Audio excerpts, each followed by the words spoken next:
des gens qui passent. Il y a des gens qui cassent. Moi, je passe en cassant. Oui! Comment vous voulez blaguer avec ce genre de chiffres? Vous ne faites pas l'argent en ligne comment? On doit passer en cassant. On casse et on passe. C'est ça. C'est ça. Je vous ai parlé de la maman qui a 54 ans, que je suis en train de former. Elle crée sa marque de yaourt. Je n'ai pas encore goûté. Mais les chiffres qu'elle se fait aujourd'hui, elle peinait à vendre 2 bouteilles, donc 3 litres par semaine.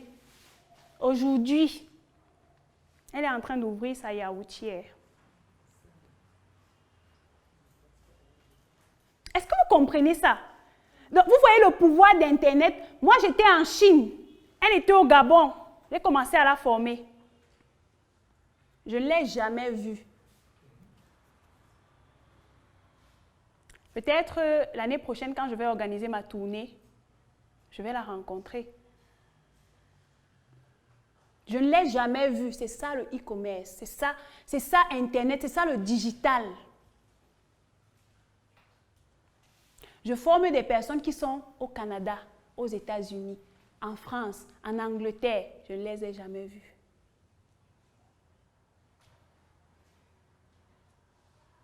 Donc, restez très concentrés parce qu'à la fin, on va proposer quelques stratégies qui peuvent permettre de gagner un minimum de 300 000 par mois. Gagner 300 000 par mois, c'est rien, hein?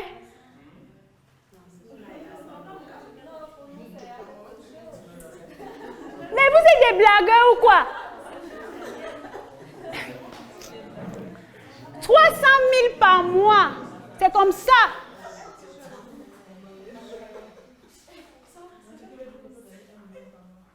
Je dis, c'est seulement parce que je ne voulais pas parler d'1 million. Si je parlais d'1 million, quand je parle des millions, les gens ont peur. Mais vous avez peur des millions, vous voulez devenir millionnaire comment? Je ne me cache pas. J'ai dit, j'ai peur de dire que je suis millionnaire. Oh, dis donc. Quand vous voyez les chiffres milliards comme ça, pourquoi vous ne voulez pas vous compter millionnaire parmi les milliards? Mais soyons sérieux. Il faut savoir saisir les opportunités. Quand vous regardez le e-commerce en Europe, en Amérique et en Asie, vous croyez qu'ils se sont levés un matin, ils ont commencé à faire le e-commerce? C'est déjà développé là-bas.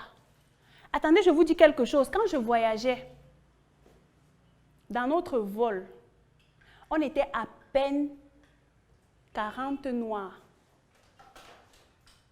Vous savez qui remplissait le vol? Les Chinois et les Arabes. Ils venaient au Cameroun, ils venaient en Afrique. Ça veut dire quoi? Nous qui sommes ici, eux ils sont là-bas, ils voient les opportunités que vous ne voyez pas ici. Donc, ils laissent leur pays, parce qu'ils savent que c'est déjà développé là-bas. Ils viennent ici, saisir vos opportunités,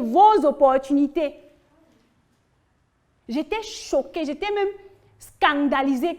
Comment un vol qui va en Afrique, il n'y a que quelques Noirs? C'est-à-dire, tu entres dans le vol, tu vois quelques Noirs, têtes noires qui sont là, tu te demandes, mais ça c'est catastrophique.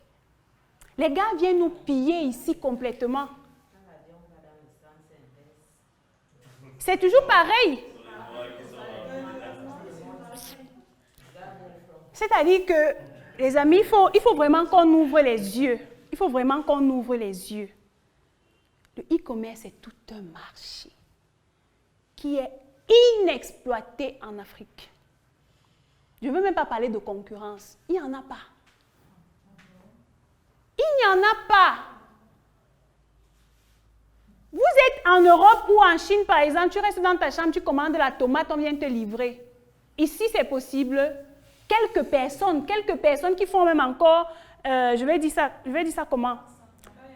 C'est-à-dire de façon embryonnaire. Elles appellent ça le e-commerce. Je vous dis que quelqu'un a un site internet où quelqu'un vient valider une commande, elle ne sait même pas qui va aller livrer. Ça veut dire que le système est déjà ficelé. Pendant le confinement, quand j'étais en Chine, je suis à la maison. C'est-à-dire, j'entre dans le site du supermarché, je fais mes courses, je paye. En 5 minutes, on vient me livrer. Est-ce que c'est faisable pour le moment en Afrique? Mais c'est possible. C'est possible. C'est possible. Donc,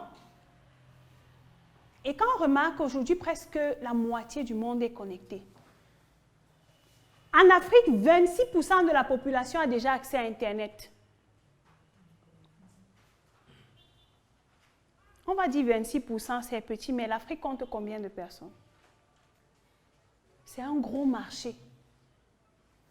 Et environ 90% des Africains accèdent à Internet via leur smartphone. Je vous ai dit tout à l'heure, je suis allée au marché, je vois un pousseur. C'est-à-dire, il ne sait même pas comment il fait pour manger, mais il a quand même un iPhone, un téléphone Android.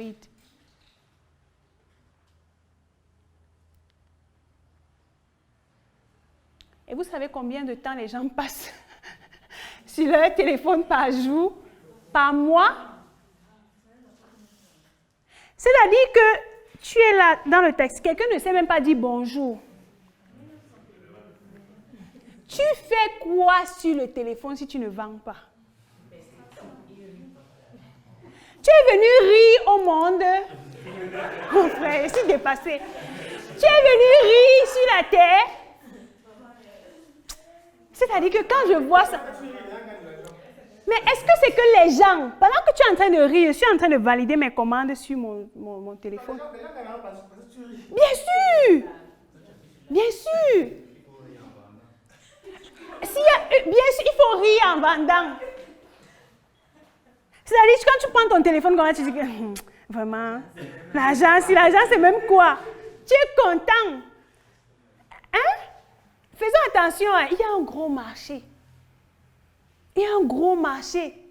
On blague. Vous voyez, les gars passent plus de 30 heures par mois sur le téléphone. Mais attendez. Parce que vous regardez TikTok. Je vois les gens qui sont sur tous les lives. C'est-à-dire, tu finis un live. Tu mets ta connexion pour regarder les lives des gens. Hein. Tu vas faire ton live quand? Bon, les gens vont mettre la connexion quand pour te regarder?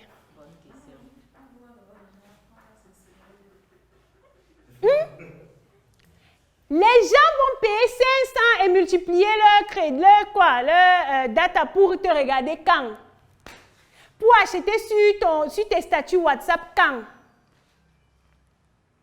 Sont sérieux? Sont sérieux? Bon, je vais vous citer par ordre le top 8 des réseaux sociaux en 2020. En tête de liste. C'est-à-dire que le chef de peloton, c'est Facebook. On va voir les gens qui sont sur Facebook pour blaguer. 2 milliards, plus de 2 milliards d'abonnés sur Facebook. Vous êtes sur Facebook. Quand j'ai demandé à quelqu'un un jour, qui sont tes amis sur Facebook? Mes camarades de classe, ma famille. On fait quoi avec ça? Ils font quoi sur ton Facebook? Ils font quoi sur ton Facebook? Allez les voir au quartier. Ta famille fait quoi sur ton Facebook? Et dis, tes camarades te donnent l'argent. Bon, leçon, tu as tes camarades. Tu crois qu'avec la mentalité des Africains, il va vouloir acheter ton produit? Attends, c'est le jour où tu vas poster que tu as acheté une nouvelle chaussure qui va venir liker. Est-ce que vous avez déjà remarqué ça? C'est le jour où tu es un peu swag, un genre, façon là, qui va venir mettre un pouce bleu comme ça.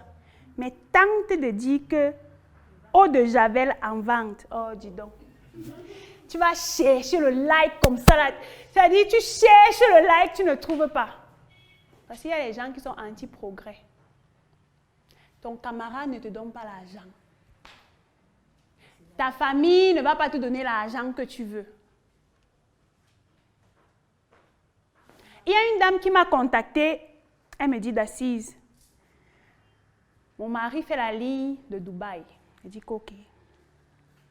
Elle me dit, j'avais entendu parler de e-commerce, j'ai voulu me lancer. Le gars est parti à Dubaï, il voulait lancer sa femme, non. Il a acheté les produits, la marchandise, 3 millions. Il est venu, il a donné à sa femme. Elle a son compte Facebook. Elle a cherché les likes sur la page, elle n'a pas trouvé. Elle ne savait pas comment s'y prendre. Elle rentre au quartier, commence à proposer les produits. Vous connaissez la mentalité des gens, non, donne-moi, je vais te donner, dès qu'on me paye, je vais te donner ton argent. La femme là m'a dilapidé les 3 millions là comme ça. Parce qu'on dit, donne, je te donne à la fin du mois. Donne, je te donne demain. Donne, je te donne. Sur la marchandise de 3 millions, le pauvre s'était battu pour dire que je fais plaisir à ma femme, voilà. Parce qu'on a pitié. Je préfère garder ma marchandise stockée au lieu de donner à quelqu'un qui va me dire, je te paye après. Je préfère. Dans les affaires, il n'y a pas de sentiment. Si tu mets les émotions dans les affaires, crois-moi, tu vas... C'est-à-dire la chute sera très libre. Hein? Vous blaguez. Donc, si vous voulez faire dans les affaires et que vous avez pitié, il faut aller à l'église. Franchement, il faut aller à l'église. Vous savez ce que mes parents me disent souvent? Que si tu viens dire, papa, je veux, je te donne.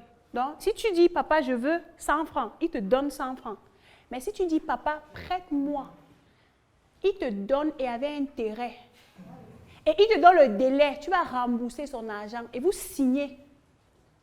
C'est comme ça. Donc, si tu viens mettre les émotions dans le business, mon père me dit souvent, à faire un cap, je ne suis pas ton père. Oui, il me dit, à faire un cap, je ne suis pas ton père. Oublie ça. Si tu as prêté mon argent ou si tu as pris mon produit, tu payes. D'ailleurs, les montres-ci, ceux qui ont ça chez moi, dans ma famille, ont donné l'argent. Je ne suis pas Père Noël. C'est ça. Il faut mettre ça dans votre tête. Vous voulez faire les affaires, vous mettez les sentiments, les émotions. Vous allez faire une chute libre, catastrophique. C'est-à-dire que même les eaux, on ne va pas retrouver. Faites attention. Surtout dans le e-commerce, comme ça, on se dit non, c'est juste, c'est électronique, non. Bon, si j'ai reçu de l'argent sur mon Orange Money, la petite soeur dit, non, un peu 5 000 là, tu envoies ici, tu es une blagueuse. Tu ne sais pas. Tu ne sais pas ce qui t'attend. Ensuite, on a YouTube. Les gens qui se sont lancés sur YouTube en 2000, 2005, 2010 là, aujourd'hui, ils sont très loin. Mais à l'époque, on se disait, est-ce qu'on connaissait même YouTube en Afrique? On ne connaissait pas, mais les Américains étaient déjà très, très loin. Donc, ce sont des plateformes que vous devez utiliser. Ensuite, on a WhatsApp. Les gens qui ont WhatsApp passent le temps à scroller les groupes. Qu'est-ce qu'on a dit dans le groupe? Qu'est-ce qu'on a fait dans les groupes? Vous êtes dans tous les groupes de Congossa, de Piment, tout. Vous êtes dans tous les groupes. Tous les groupes. Vous êtes dans... Mais vous faites quoi là-bas si vous ne vendez pas? Il y a une dame un jour qui m'a dit d'assise. Tellement j'ai posté mes produits dans les groupes où on m'a même bloqué. Mais c'est ça! Vous devez être des perturbateurs avec vos produits. C'est-à-dire vous devez harceler les gens avec vos produits. Quand je faisais le lancement de la montre, même si tu ne m'aimais pas, tu allais me voir, tu allais voir ma montre. C'est ça. Tu bouscules les gens avec tes produits. Ils ont vu une fois, 2 fois. L'expérience d'achat, il faudrait que quelqu'un voie ton produit au moins 7 fois. Avant d'avoir l'intention d'acheter. Est-ce que vous comprenez ce que je suis en train de dire? Quelqu'un doit voir votre produit au moins 7 fois. Donc, si je vous dis, postez vos produits 3 fois par jour, et vous venez 1 fois la semaine, là, si c'est compliqué, il ne peut pas. Vous allez trouver le client quand? Parce qu'il faudrait qu'il voit au moins 7 fois avant d'acheter. Tu n'as même pas posté 2 fois, tu veux dire qu'on achète, maman. On ne va pas acheter. Et après, tu vas dire que mais, les gens qui disent qu'ils font 10 000 € par mois, là, ils ne sont pas simples. Tu seras le premier à mettre la sorcellerie sur les gens et pourtant les gars travaillent. Ensuite, on a Facebook Messenger qui compte 1,3 milliard de personnes, d'abonnés. Ensuite, on a cette application, Weixin. Bon, c'est comme ça qu'on appelle ça en chinois, hein, WeChat. Vous avez entendu parler de WeChat? Oui. C'est une application qui est un peu comme WhatsApp, mais qui est beaucoup plus utilisée en Chine. La différence qui est magnifique entre WhatsApp et Facebook, c'est que WeChat a un moyen de paiement. Moi, je suis au Cameroun. Mes contacts en Chine, comment je fais pour payer? J'utilise WeChat. J'utilise tout simplement mon téléphone, je valide, et puis le paiement a été effectué.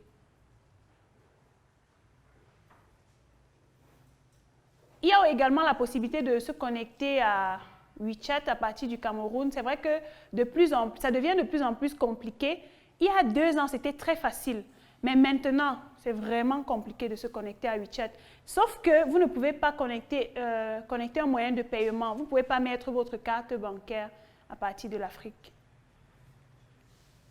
Ensuite, on a Instagram. 1 milliard d'abonnés. Après, on a TikTok. 800 millions. Les gens qui partent sur TikTok, regardez les vidéos d'1 minute, de quelques secondes là. Il faut faire attention. Ce sont des gens qui vendent leurs produits. Ce sont des gens qui se font payer par TikTok. Ensuite, on a également cette application QQ. Qui a déjà entendu parler de QQ? On utilisait aussi ça en Chine. Je crois qu'à un moment, ils utilisaient vraiment ça plus que WeChat à un moment, mais après, WeChat a encore repris le dessus. Quand je suis arrivée en Chine, la première application qu'on m'a donnée, c'était cette application-ci, QQ. C'est un peu comme WhatsApp, c'est un peu comme WeChat. La deuxième raison, c'est parce que vous vous laissez décourager par les personnes qui ont échoué. Quelqu'un va vous dire, ton affaire que tu dis e-commerce, là, moi j'ai commencé ça depuis 2019, ça n'a pas donné, c'est du fake. Et vous tombez dans son piège. Il parle de ses réalités. Ces réalités ne sont pas les tiennes. Il faut faire attention. Si quelqu'un a échoué, ce n'est pas de votre faute. Chacun vient avec son énergie, sa personnalité dans un business. C'est la raison pour laquelle vous allez aller au marché et vous voyez 50 mamans qui vendent la même tomate qui sont alignées. Est-ce que chaque jour, chacune d'elles ne met pas du pain sur sa table? Chaque jour, elles nourrissent leurs enfants. C'est pour cela que quand vous parlez de concurrence dans le e-commerce en Afrique, je suis choquée. Il n'y a même pas de concurrence. Jumia est venu à essayer de faire quelque chose, seulement que le système ne lui a pas permis de durer. Mais allez en Côte d'Ivoire, vous voyez comment Jumia est en train de faire feu là-bas. Par jour, Jumia compte près de 100 000 visiteurs sur son site. Ce sont les statistiques de la Côte d'Ivoire. Par jour.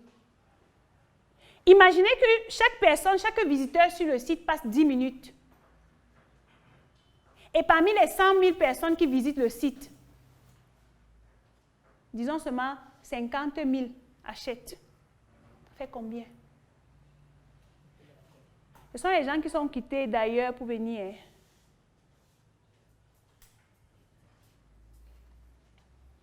Après, vous allez dire, faire e-commerce ici, moi je n'ai pas d'argent.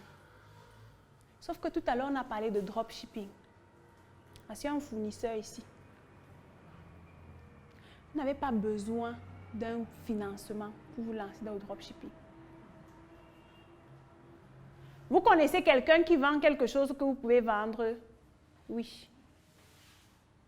Vous ne connaissez pas? Cherchez. Même le boutiquier qui est derrière votre maison, vous pouvez faire le dropshipping avec lui. Oui.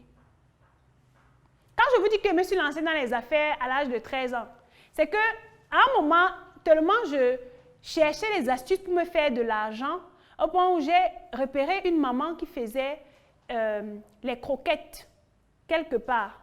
Et j'achetais ces croquettes à 90 francs. À un moment, j'étais devenue récurrente. Elle me vendait ses croquettes à 75 francs parce que je vendais beaucoup.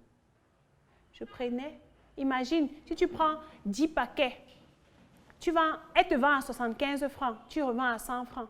Ça te fait combien? Par jour. À quel âge? Bon, fois 5. En sachant que tu ne vas pas seulement vendre 10 paquets par jour. J'avais quel âge? Donc, il faut faire très attention. Certaines personnes vont vous dire, le business est sale. Même s'il va falloir que vous partiez laver le sol de quelqu'un pour avoir le financement, allez faire ça. Aujourd'hui, c'est écrit sur mon front que j'ai vendu les croquettes.